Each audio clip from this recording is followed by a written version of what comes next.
Welcome to the Healthcare Executive Podcast from American College of Healthcare Executives, providing you with insightful commentary and developments in the world of healthcare leadership. To learn more, visit ache.org. Welcome to today's episode, where we tackle the pressing question, how can healthcare leaders prioritize clinician well-being in today's challenging financial climate? I'm Dr. Fayola Edwards-Ojeba, a physician and founder and CEO of Recharged MD, an online platform dedicated to helping healthcare leaders build sustainable clinician wellness programs. Today, I'm honored to be joined by Dr. Bernadette Melnyk, former Chief Wellness Officer at Ohio State University and a recognized leader in evidence-based wellness initiatives. We'll be talking about how organizations can invest in the well-being of their teams, even in the face of budget constraints, and why it's so important. So let's go ahead and get started. And I wanted to start by saying a warm welcome and thank you so much, Dr. Melnyk, for being here today. I'm so excited to have this conversation today. All right, so before we delve into the questions, I just wanted to hear a little bit more from you about your career journey and what led you towards healthcare as a profession. This is such a great story. My background is of a PhD nurse researcher and nurse practitioner. I actually was getting recruited by the Ohio State University for their nursing deanship. And when I got cold contacted by the chair of the search committee, she said, "Bern, we've seen how you've exploded the college at Arizona State, and we want you to come to Buckeye Nation and do the same thing." But I was studying corporate wellness for about 3 years. I was flummoxed at the fact CEOs of large corporations got why employee well-being was so key. They were hiring chief wellness officers, chief health officers to improve their population health. I wanted to be a chief wellness officer, but when I went to look at universities, academic medical centers who had a CWO, none could be found. I said, I'm not interested in moving from sunny Arizona to cloudy Columbus. But if there were an opportunity to combine the deanship with the first CWO position at a university in the country, I might talk with you all. And Fayola, I just have to add this. The next day, our former president, E. Gordon Gee, called me. And here's exactly what he said. Melnyk, this is E. Gordon Gee, the president of the Ohio State University. What the Sam Hill is the chief wellness officer. And what would you do for Ohio State if I appointed you in this pioneering position? That's how I became the first CWO at an academic institution. And thank you for sharing that. That's why we were really excited to be able to talk to you today, because you really pioneered the role. And I know it's gaining more popularity and we need to see kind of more chief wellness officers and more of a focus. But I know you really set the way and paved a lot of the work that's been done in that area. And so I'm really excited that we're able to learn from your experience and your expertise. And I know you've been in this role since 2011. And I just wanted to hear from you, what were some early wins that helped you to establish its credibility? Well, because it was an unknown entity, I think people were really skittish. Territorialism is very common when you enter a pioneering role. But one of the earliest wins I had was we needed to establish a strategic plan for well-being. We had to catch an exciting, aligned vision. Ohio State was doing a lot of good things. We had our own health plan. We had an online wellness portal for faculty, staff, clinicians. Student Life was doing really good work, but there was no alignment, no strategic plan for well-being. And that is essential that that be established early on because silos are alive and well throughout this country. And you cannot build a culture of well-being in silos.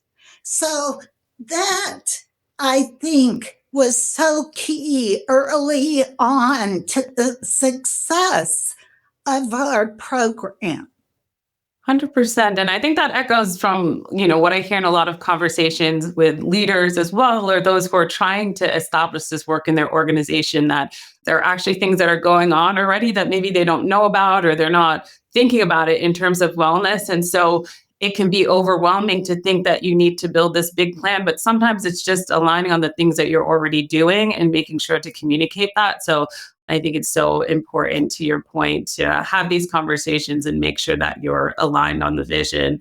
And this really dovetails really well into the next question that I want to ask you. So wellness programs, they're sometimes viewed as a nice to have rather than essential. But how have you made the financial case for wellness as a strategic priority over the years? And again, that importance of buy-in from senior leadership, and how do you make it part of the fabric of what you do as an organization?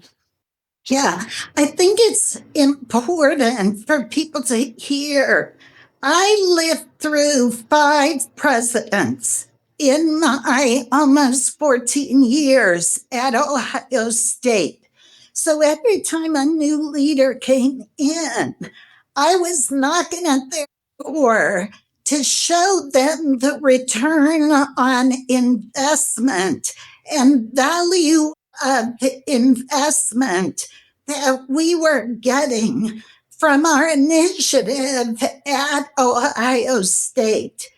When you show your leaders the return and value of investment, they start to change their perspective on wellness as a nicety to wellness as a necessity. It is so key.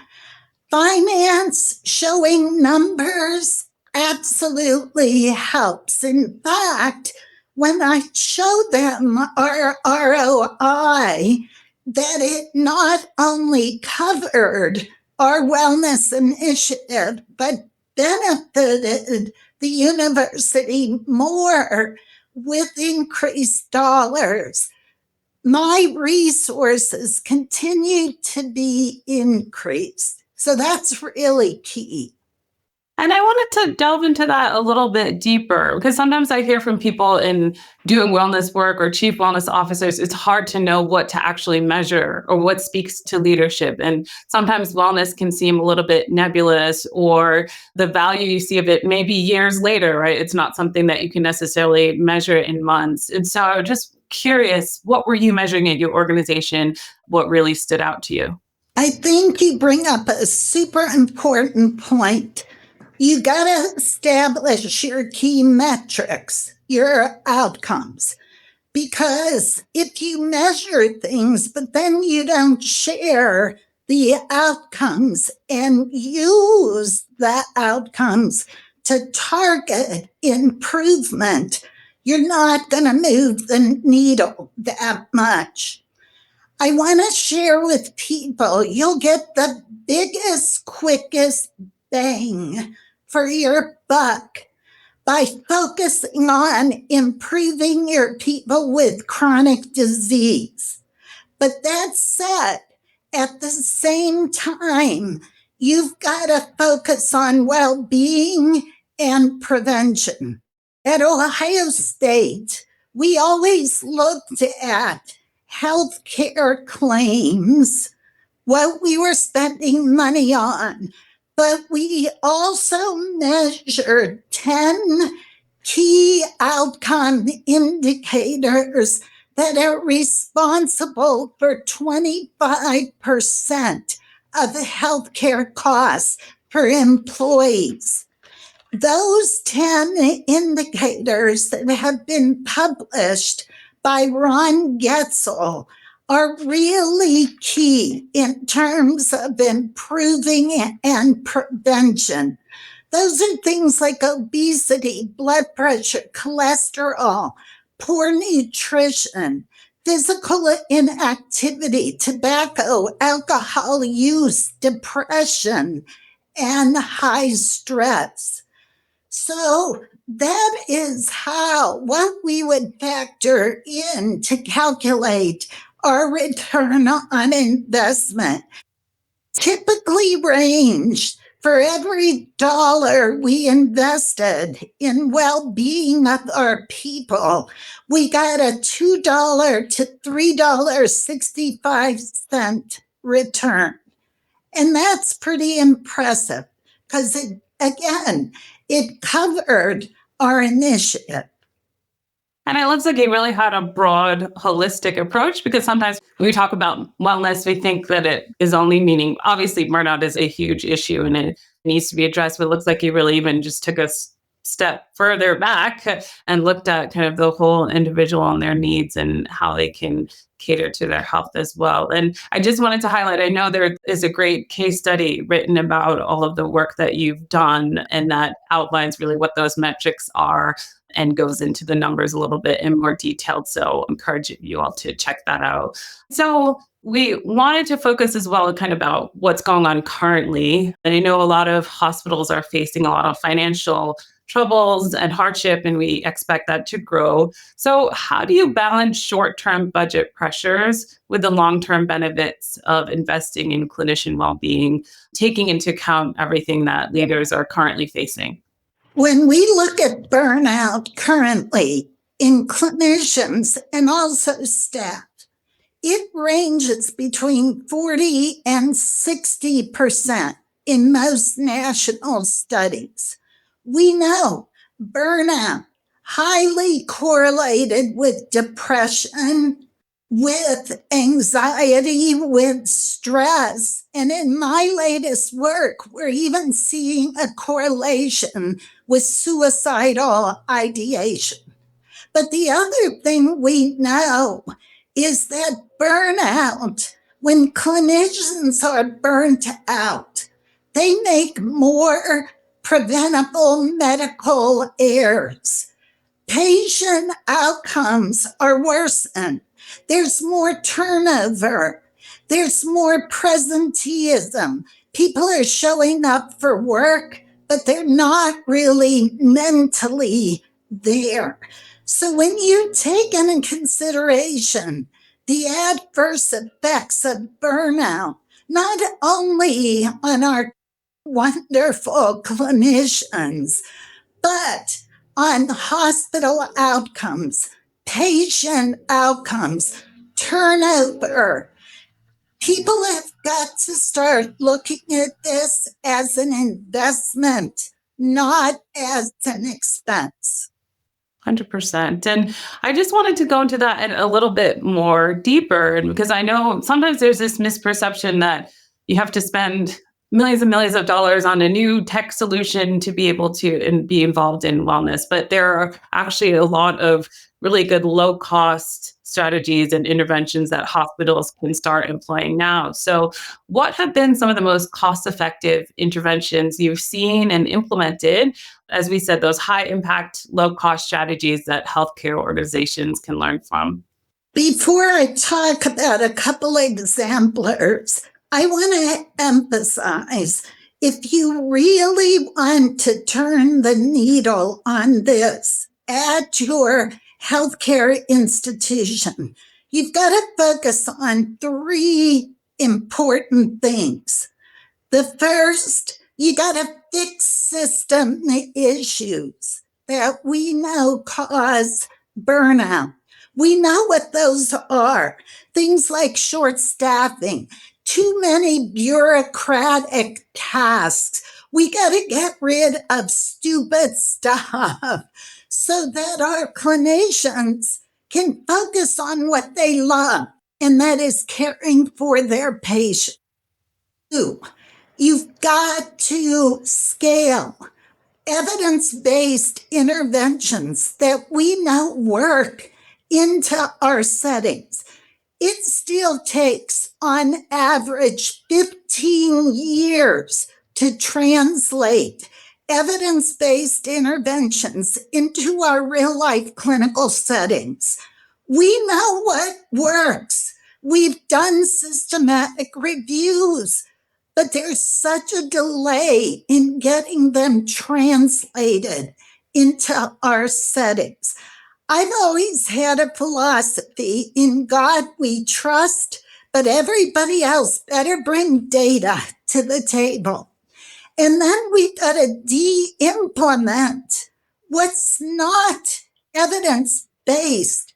We still have this philosophy, and this is the way we do it here. Even if there isn't good evidence behind it, we've got to really cut that. And the third thing is culture. Culture, culture, culture. We've got to break down mental health stigma. We got to make it easy and fun to engage in healthy behaviors. So, 2 or 3 high impact, low cost, evidence based interventions. Create a widespread wellness ambassador program at your facility.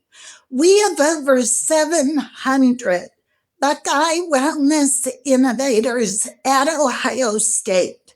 These are clinicians, faculty, and staff who volunteer 3 to 4 hours a month to work with me and my wellness team to create cultures of well-being in the grassroots.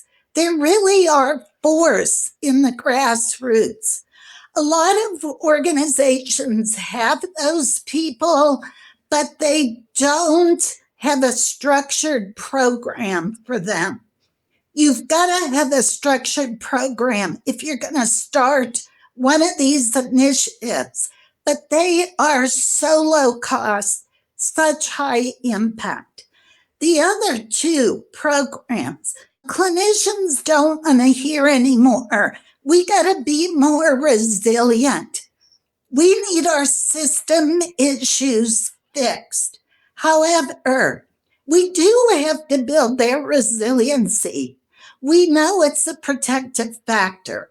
So we actually use throughout the organization a wonderful evidence-based mindfulness program and an evidence-based cognitive behavior skills building program for our clinicians. We've published on those outcomes. They're terrific. Great. And there's so many key things that you said that I think will be really helpful for our audience members who are listening, particularly around like just reviewing policy issues. A lot of times it can be over-interpretation of what's needed to be done to be within code, or it's just the way things have always been done and gets continued. And so those are things that you can review today and really make an impact in terms of removing barriers to provide care and just make it easier to be able to do the day-to-day work. So definitely wanted to highlight that. And I think another thing that you mentioned too is that sometimes we get these pilots and they're great, but then they don't go anywhere and they don't scale. And so that's really dovetails into the next question that I have perfectly. And so, what advice would you give to healthcare leaders trying to launch or scale a wellness program, especially in smaller or resource limited settings? Yeah, you have to have a leader, whether you call him a chief wellness officer, a director of wellness, whatever. You've got to have a strong person that sits at the executive team arena to focus and lead this effort. Now, I will tell you, Fayola, I get a lot of calls from people who have been recently appointed as the CWO because we've gone from me in 2011 to about 100 of us now throughout the United States. However, the problem is people are being appointed as a CWO. So people are checking that off. Check, we have one. And then they're not giving them resources, proper placement at the C-suite table or a team. You're not going to get a lot done if you hire a CWO and give them 30 to 50% time. Sincerely, this takes an investment that will reap so many benefits for your organizations. But you need a leader, and that leader has got to form an aligned team, a vision for this, a mission, and a strategic plan with an evidence-based quality improvement strategy. It's key. I completely agree. It starts with senior leadership, and without that buy-in, it's really hard to make progress. But once you have that, there's so much that you can do, and there's so much impact that you can have. And we have the information out there about what are the strategies that work. It's just needing that initial buy-in and that commitment. So, final question that we have before we wrap things up: what's one thing healthcare leaders need to do or can do to start building that culture of well-being that we know is so important? Fayola, I also want to emphasize before I wind up with my final thoughts, it's important to measure wellness culture because in all of my research, I have shown people's perception of their wellness culture, if they believe their organization supports their well-being, they have so much better physical and mental health outcomes, along with increased engagement, productivity, less turnover. The other key factor that's not talked about much that I've shown again in my work is this concept of mattering. People who believe they matter to their healthcare organization have much less burnout, stress, and depression, and higher functioning. So leaders must buy in, invest in this. They must walk the talk themselves. Do you know a decrease in meetings by 40% increases productivity by 70%? Getting back to we got to get rid of the stupid stuff and meetings that people sit in constantly throughout their day. Got to get rid of them, shorten them again. So it takes an investment. It takes a strong leader in a CWO position with an aligned team. It takes a multi-component approach from top leaders, middle managers who are so key. We would target middle managers because they so deeply affect the grassroots of the organization. But not doing wellness for your people is a business risk. Again, we got to shift this paradigm and we got to do it now, not 15 years from now. Well, thank you so much for being here today. Thank you for sharing all of your insights and all your experience. It's been a wonderful conversation. And I want to direct everyone to the ACHE website. There are more resources there. We have upcoming webinars about this topic, delving into it in a little bit more detail. And just to conclude, this has been the Healthcare Executive Podcast from ACHE. For more information, please visit the healthcareexecutive.org website. Let's connect on LinkedIn. We'd love to hear your thoughts about today's episode and what your experience has been like. And thank you again to everyone for listening.